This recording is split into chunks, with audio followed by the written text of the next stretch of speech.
Hello everyone, Josh here. Today we're gonna have a look at this really beautiful pearl finishing band and bezel G-Shock watch gloss metal frame called LOV04A-7AGR, a lover collection 8th generation. It's supposedly supposed to come with a baby G watch alongside with it. That's 39,000 Japanese yen retail.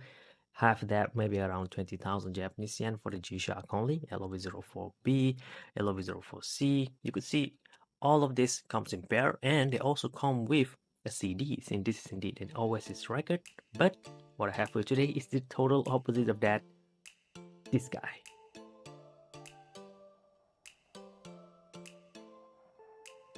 Now, to be exact, this is called the GW-1550LVJ. If you enter the reference number into Casio Watches app, you cannot find them.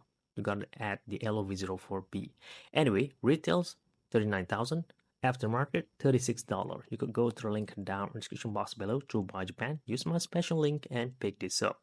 Now, $36 is not gonna look like this. Much better condition than the one you're seeing over here.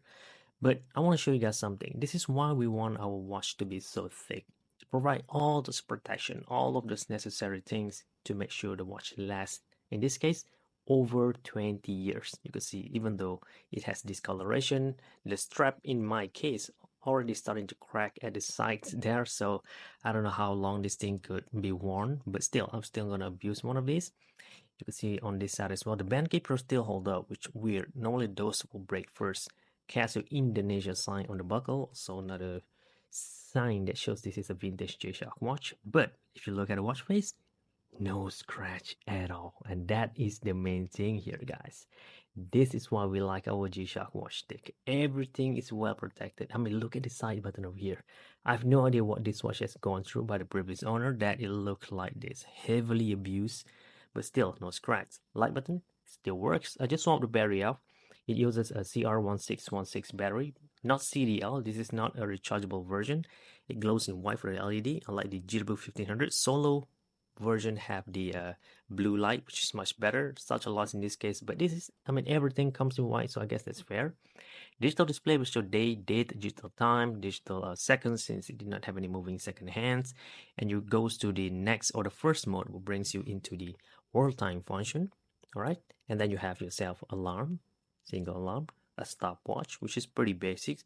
In this really tiny digital window, I mean, you barely see it, believe it or not. And back to H set, of course, to set the analog hands, because it did not work like the modern G-Shock, say GA110. You have to set it up manually. The hands could glow in the dark, which is pretty good, like G100 series, if I'm not mistaken. And that's pretty much it. Even though it has this white face, white index marker, white all of this indices indicator, but those cannot glow in the dark at all, which is a shame.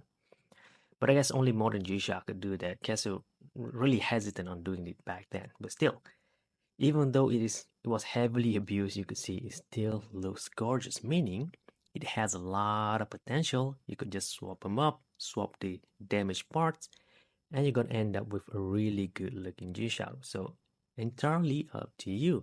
And looking at how I would say low cost this watch is, you could pick up another version in a much better condition, and it's still gonna look, well, got your money worth it.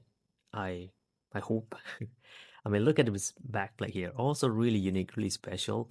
Gloss finishing, supposedly to be full gloss, but well, over time, I have no idea how scratches got to the back here. Everything is so well protected, but still manage some scratch here and there. But you could polish them up if you wanted to, but I'm just gonna leave it be as is. You could wear it right away as is as well. No problem at all. It also gonna provide you a really great fit. If you're like me, I have a size about 16.5 centimeters, and this watch has this pointed downwards lug design, so it really will give you a good fit. It has this antenna on the top there. This is why it look a bit long, but still you could pull it off. Um, for a vintage watch, this is pretty standard back then. A lot of models have this antenna built at the 12 o'clock position, and they look a bit long, but still, look at that. It looks good on wrist from a distance because of the white look to it. Remember, this is just for me. You don't have to buy this one over here. I have access to parts like one of these. I just swap them out, and that's okay. As long as make sure the analog hands still work, the digital window still works, There's no scratch on the glass. Everything else is fixable. The rest is no problem. You could pick, I don't know, buy the better GW-1500, the solar wave setter version. In fact, you could probably even buy both of them and just swap the parts in between them, and that would totally change the game. It looks much better. Look at that. In my case, I swapped the band to black, or if you wanted to, like I already said, swap the bezel and the band, take from here, move it into here, boom. Much better looking white face, just like some modern G-Shock do have this color series, right? Black and white colorway. You could do that on vintage G-Shock watch as well, or you could find the third-party parts and swap them up, customize them however you like. But like I already said earlier, I think I'm just gonna stay with this original band and bezel because I want to see how far I could push this. Though I'm probably not gonna abuse this watch as often. I mean, I have a lot of G-Shock watch in my collection, but at this point, it's already heavily abused enough. Anyway, that's it.